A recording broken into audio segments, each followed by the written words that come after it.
ɗaya a samu ruwan zanzam sai a karanta fatiha da ayatul kursiyu da amanar rasulu da ƙulhuwallahu da falaki da nasi a kan ruwan sai a dinga sha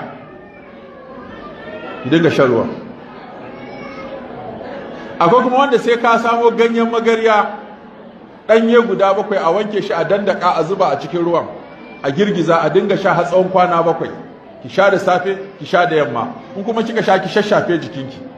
Wannan Sheikh Ibn Baz a cikin Tuhfatul Akhyar babban malamin tauhidi ne na ƙasar Saudiya yace wannan mujarrab ne, in an yi shi Allah yana bada nasara, amma ba dole kowa ya kuma ya samu nasara ba, amma dai in an yi Allah yana bada sauki. In kin yi so ɗaya kika gabe ba ki sake maimaitawa, kuma ki saki zuciyarki cewa Allah zai taimaka miki da wannan sababin da kika yi riko da shi ya kore miki wancan sihirin da aka yi. Akwai kuma wacce sai an mata ruka an yi tofe-tofe, to a nan ne tofe-tofen kuma ake samun matsala in ba a samu mijinki ya miki kawai. Mijinki ya miki shine asalin ruka, mijinki ya iya waɗannan ayoyin ya dinga tofa miki, saboda ruka sai an nemi tattaɓa jikin mace. Kin ga kuma wani ƙato ya zo yana taɓa ki yana miki ruka, ha?